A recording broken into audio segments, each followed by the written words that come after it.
bénissons, nous te rendons grâce, Seigneur notre Roi, parce que tu es fidèle éternellement.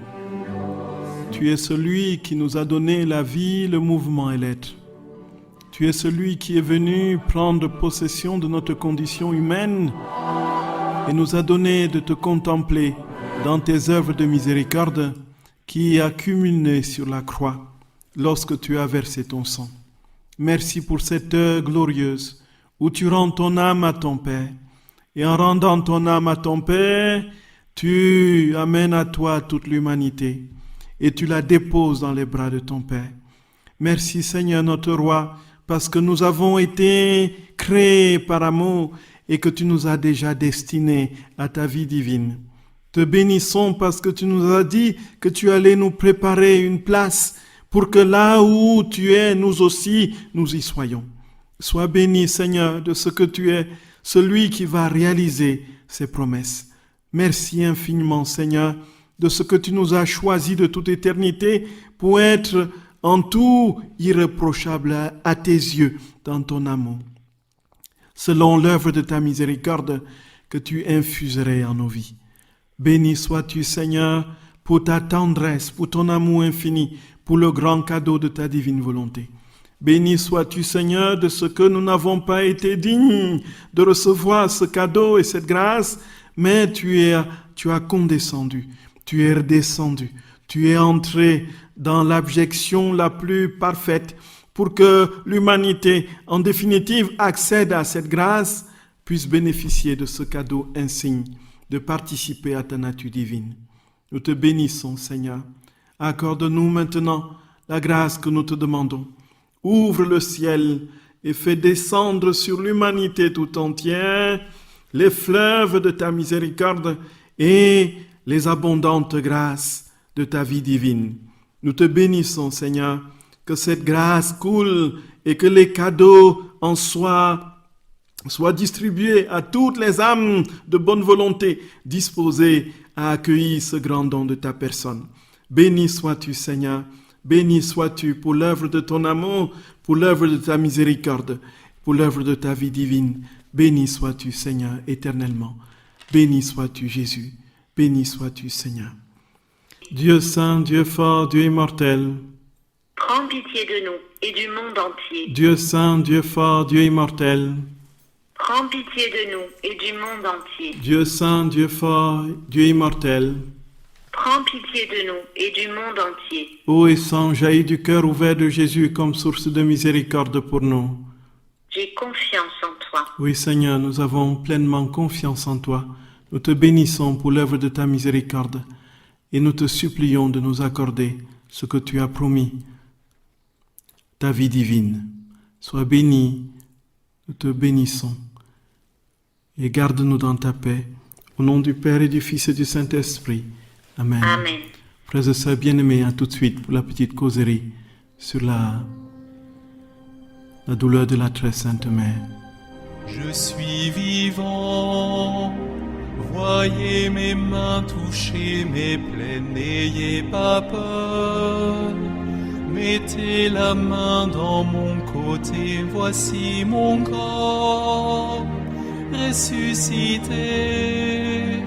Croyez en moi, je vous donne ma paix. Sur moi vous aviez roulé la pierre, et me voici bien vivant au milieu de vous. Soyez croyants, ne doutez pas de ce mystère. Heureux ceux qui croiront en moi sans avoir vu. Je suis vivant, voyez mes mains toucher mes plaies, n'ayez pas peur. Mettez la main dans mon côté, voici mon corps ressuscité. Croyez en moi, je vous donne ma paix.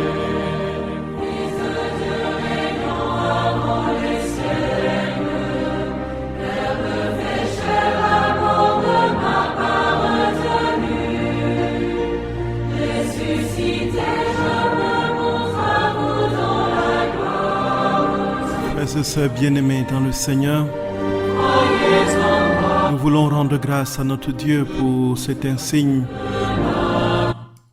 manifestation de son amour pour nous lorsqu'il nous donne de contempler les douleurs de sa très sainte mère qui non seulement console le cœur de son Fils, mais aide son Fils à réaliser le dessein qu'il a sur l'humanité, la divinisation, la transformation totale de toutes les fibres de la création dans la sphère de la gloire et de la sainteté de Dieu. Voilà ce pourquoi Marie souffre. Voilà ce pourquoi son Fils a souffert. Voilà ce pourquoi tous ceux qui suivent Jésus et qui mettent leur pas dans leur pas en prenant leur croix dans la vie, dans la divine volonté, voilà ce pourquoi, frères et sœurs, ils vivent. Amener la création tout entière à se réconcilier avec Dieu et accomplir ainsi sa vocation, devenir semblable à Dieu. Frères et sœurs d'amour, nous rendons grâce à Jésus pour le don de sa mère. Nous avons vu hier combien elle essayait de s'ensevelir dans les blessures sacrées de son Fils. Combien elle entrait dans chacune des blessures, des oreilles, de la bouche, des yeux, de la tête, pour essayer de ramener l'humanité dans ces blessures. Et nous avons dit que le seul confinement véritable qui vaille la peine, c'est ce confinement dans les blessures sacrées de Jésus, où nous allons acquérir la vie même du Fils, où nous allons vivre de sa vie, où il va remplacer notre propre vie par sa vie, où il va prendre nos pas dans ses pas, nos regards dans ses regards, nos mains dans ses mains, notre bouche dans sa bouche, et nos yeux dans ses yeux, notre tête dans sa tête, pour que notre vie soit la sienne, à part entière. Frères et sœurs bien-aimés, Marie, notre très sainte mère, on l'a vu hier, n'arrivait pas à se détacher de son Fils. Il fallait un effort surhumain pour pouvoir quitter son Fils. Comment a-t-elle pu réussir à quitter ce Fils qu'elle a tant aimé et qui était tout pour elle? Tout simplement parce qu'elle a opéré cette substitution où elle est entrée dans son Fils spirituellement, prenant en lui tout ce qu'il a souffert, le déposant dans son cœur immaculé, pour ainsi avoir le courage et la force d'aller de l'avant et de transmettre cette vie que les hommes ont arrachée, le leur transmettre par ses prévenances maternelles. Marie n'a jamais pensé à elle. Elle a toujours pensé à la multitude des âmes qui étaient appelées à être sauvées et rachetées par son Fils et qui étaient appelées et conduites à vivre d'une manière pleine le grand mystère de la divinisation. Notre très sainte mère, frères et sœurs bien-aimés, a finalement réussi à se détacher de son Fils. Elle est sortie du tombeau qui s'est refermé. Elle va courir et voir sur son chemin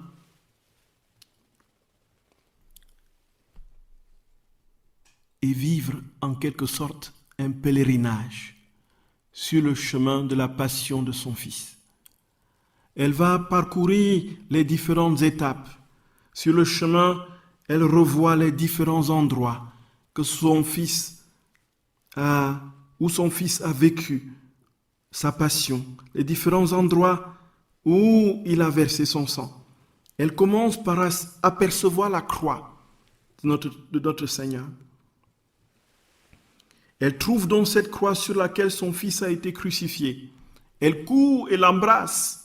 Et la voyant teintée de sang, elle va renouveler dans son cœur les douleurs de Jésus notre Seigneur. Ces douleurs qu'il a souffertes pour chacun de nous. Et notre très sainte mère revoit le moment où elle n'a pas pu lui donner à boire. Elle aurait aimé en ce moment donner tout ce qu'il peut avoir comme eau sur cette terre. Mais cela n'aurait jamais pu désaltérer notre Seigneur. Jésus avait soif. Il avait soif, une soif ardente d'amour des créatures et non pas de l'eau matérielle. Marie aurait voulu en ce moment devenir une eau désaltérante d'amour et se fondre en son Fils. En ce moment particulier, elle n'a pas pu. Et elle pense à ce moment, frères et sœurs bien-aimés. Et elle va prier pour que les souffrances atroces de son Fils se changent en une véritable compassion pour les misérables mortels que nous sommes. Et que la douleur de sa croix obtienne qu'aucune âme ne se perde. Et qu'à cause des tribulations de sa croix, nous parvenions, frères et sœurs bien-aimés, au salut promis, qui ne consiste pas simplement à être sauvés dans l'acceptation du Fils de Dieu comme Seigneur et Sauveur, mais à partager en tout point, comme le dit Saint Paul, sa vie divine, sa nature divine. Notre très sainte mère parvient à l'endroit où elle rencontre son Fils. Lorsque les soldats déchaînés empêchent que le regard de la mère croise celui du Fils. Marie rencontre sa très sainte mère. C'est une station du chemin de croix. En ce moment particulier, frères et sœurs bien-aimés, elle se souvient de cet instant où son Fils levait la tête pour mendier un regard d'amour, où son Fils levait la tête pour mendier un peu de tendresse humaine. Et où autour de lui, ne voyant rien d'autre que la férocité, la haine dans les regards, elle aperçoit de loin le tendre regard de sa sainte mère.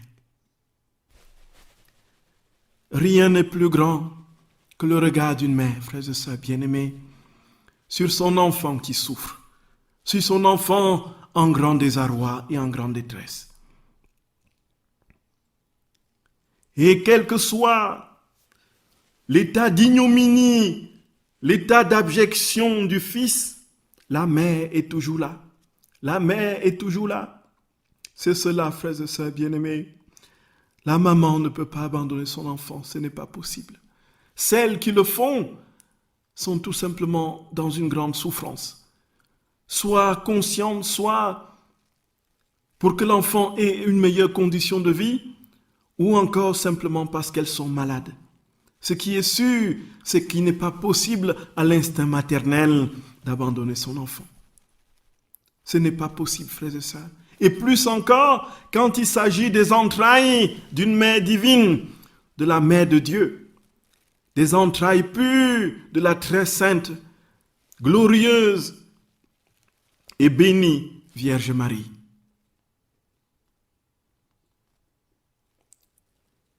Et Marie, frères et sœurs bien-aimés, va se souvenir de cet instant et voir, contempler combien son Fils a été bousculé violemment par les soldats, laissant de nouveau couler son sang. Et Marie voit encore le terrain fortement imprégné du sang de son Fils. Et elle se prosterne. Elle embrasse ce sang. Et elle demande aux anges, selon la description que lui a faite, de venir auprès de ce sang, qu'aucune goutte ne soit foulée aux pieds et profanée. Frères et sœurs bien-aimés, nous voyons déjà ici tout ce respect de la très sainte mère pour le sang de son Fils. Que de négligence de notre part, que d'indifférence devant la présence sainte et redoutable du corps et du sang de notre très saint Seigneur à l'autel. Que ne venons-nous pas avec négligence, avec recherche d'autre chose que de l'amour infini et pur de Dieu, que de blasphème et de profanation. Il s'ensuit, frères et sœurs bien-aimés, que ce que Jésus nous demande du tréfonds de notre cœur, il nous dit, une seule petite goutte de sang est tombée pour toi, pour les âmes, pour l'humanité tout entière, mon enfant. S'il te plaît, veux-tu, avec amour et respect, veiller auprès de ce sang? Quelle est la place que nous prenons pour l'adoration du Saint-Sacrement? Pour garder ces moments précieux, cette réalité précieuse du corps, du sang de notre très saint Seigneur. Avons-nous le temps de veiller, ne fût-ce qu'une heure, auprès de Jésus? Pour réparer toutes les profanations des créatures.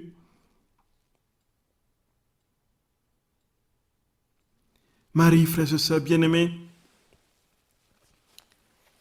regarde les traces de sang de Jésus, de son Fils, et se souvient de ses douleurs. Et selon ce que Luisa nous décrit, elle va courir s'enfermer au cénacle. Et quel est le geste de Marie, frères et sœurs bien-aimés? Que fait-elle au cénacle?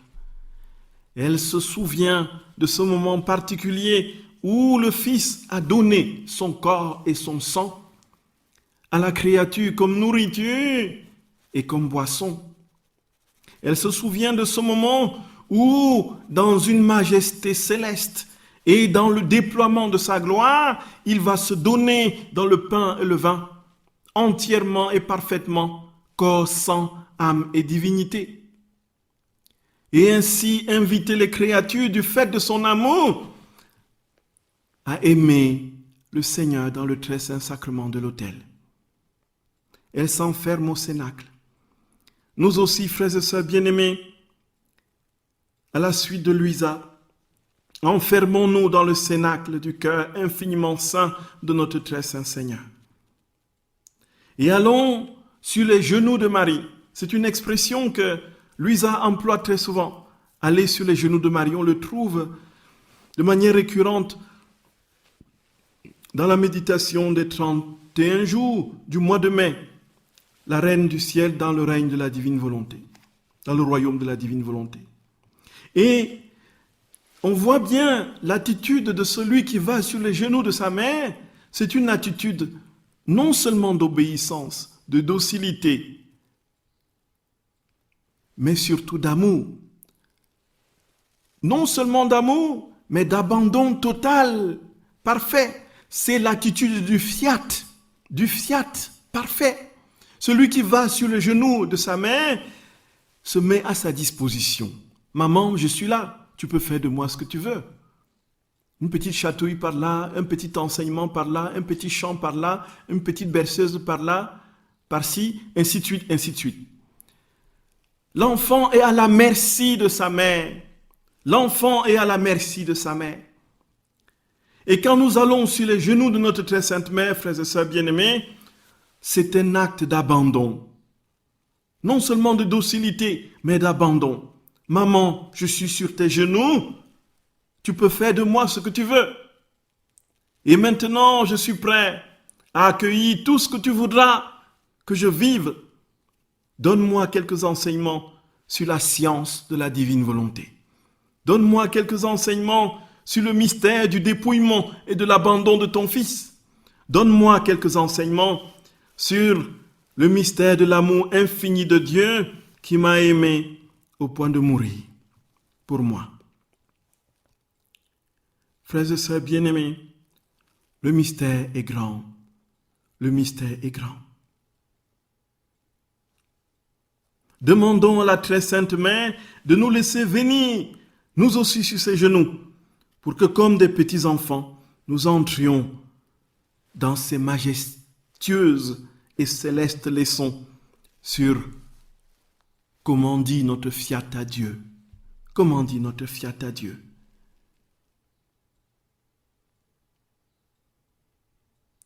Et Louisa va faire une de ses prières, frères et sœurs bien-aimés, comme elle en a le secret, inspirée par le Saint-Esprit de Dieu, par la divine volonté elle-même, pour demander à notre très sainte mère de l'aider à entrer profondément dans ces saints mystères de son amour.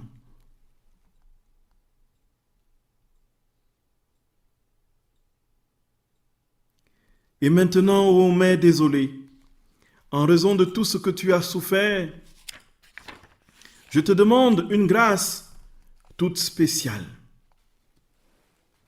Je te prie, en raison de ta désolation amère, de venir m'assister au moment de ma mort, car ma pauvre âme se trouvera seule, abandonnée de tous, parmi 1000 anxiétés et 1000 craintes. Viens en ce moment pour me tenir compagnie comme tant de fois je t'ai tenu compagnie durant ma vie. Viens m'assister, assieds-toi à mes côtés et mets l'ennemi en fuite. Lave mon âme au moyen de tes larmes, couvre-moi du sang de Jésus, fais-moi revêtir ses mérites. Embellis-moi de ses peines et de ses œuvres. Et en vertu des peines de Jésus et des tiennes, fais que tous mes péchés soient effacés par un pardon total. Et quand mon âme quittera mon corps, reçois-moi dans tes bras, mets-moi sous ton manteau, cache-moi du regard de l'ennemi, de ton vol, porte-moi au ciel et mets-moi dans les bras de Jésus. Qu'il en soit ainsi, ma chère maman. Je te prie aussi de rendre la compagnie que je t'ai tenue aujourd'hui à tous les mourants. Pour tous, c'est de mère. Ils sont dans les moments extrêmes où ils ont besoin de grands secours. Par conséquent, ne refuse à personne ton office maternel.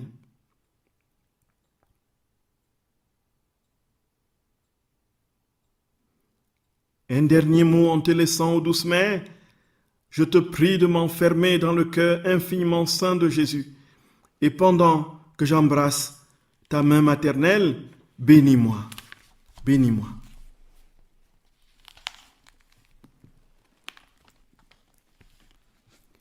Et plus haut, frères et sœurs bien-aimés, elle va demander, et nous aussi, serre-moi sur ton cœur maternel et rafraîchis en moi la vie de Jésus. Que la très sainte Trinité vienne autour de Jésus, le couvre, l'entoure, sa sainte harmonie, de leur joie, de leur beauté, pour te calmer au moment de tes douleurs immenses et compatir avec lui, avec toi.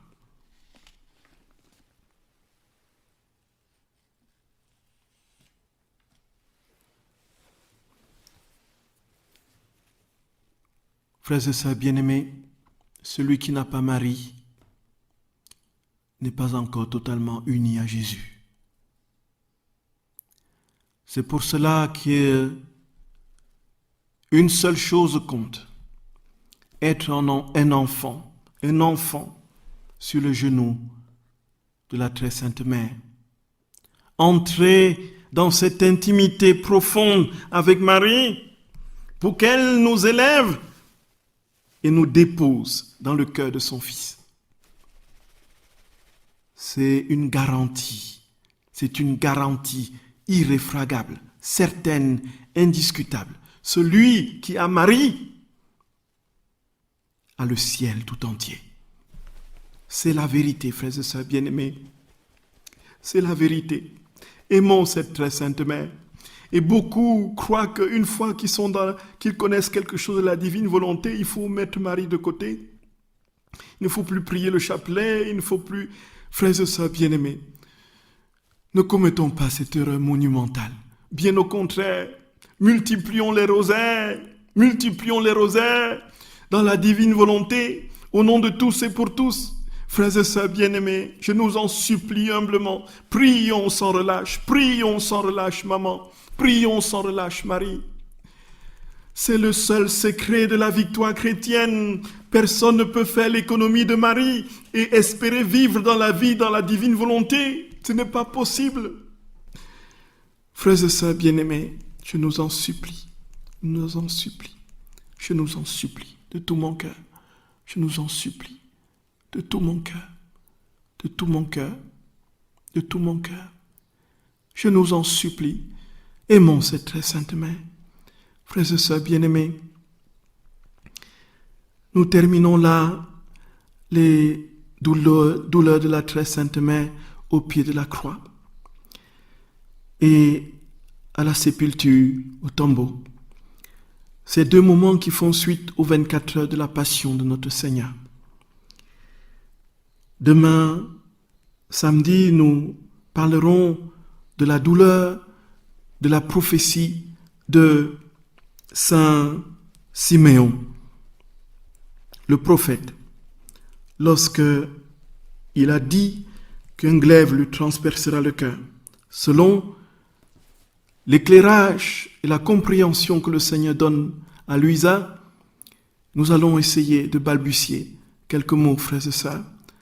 Et ça, c'est à la suite de la neuvaine des 30 jours, du 31, les leçons que la Vierge Mère donne à Luisa sur comment vivre dans la divine volonté et que l'on trouve à la suite de ces 31 jours du mois de mai. Frères et sœurs, ces leçons additionnelles comportent des trésors que nous allons essayer de dépister. Et ce faisant, nous allons terminer notre cycle sur les douleurs.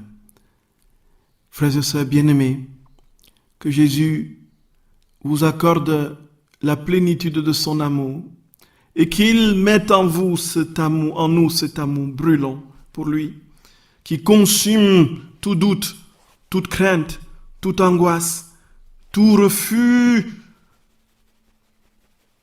instinctuel de s'abandonner. Tout simplement parce qu'on a peur de demain, parce qu'on a peur de l'horizon, on a peur de là où on va, on a peur de ce qui vient, qu'on ne connaît pas, qu'on ne maîtrise pas. Confiance d'un enfant qui se place sur les genoux de sa mère. Je vous dis ma communion dans la prière, frères et sœurs bien-aimés, que nous atteignions ce but, c'est mon souhait le plus ardent, que nous réalisions ce projet, celui que Jésus a déjà accompli. Soyez bénis, frères et sœurs d'amour, soyez bénis. Ô Mère de miséricorde, Marie intercède pour nous. Tu reçois nos peines et nos souffrances. Marie intercède pour nous.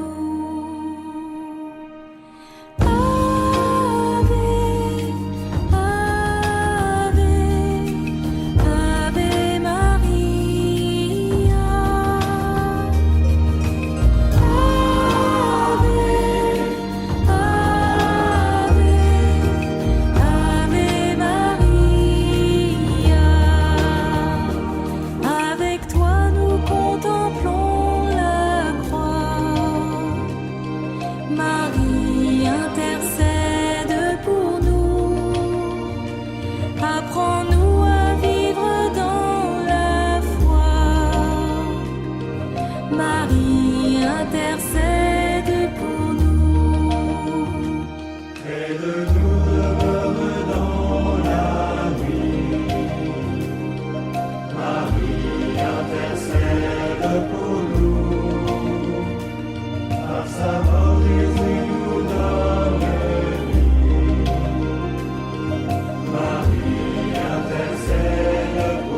Marie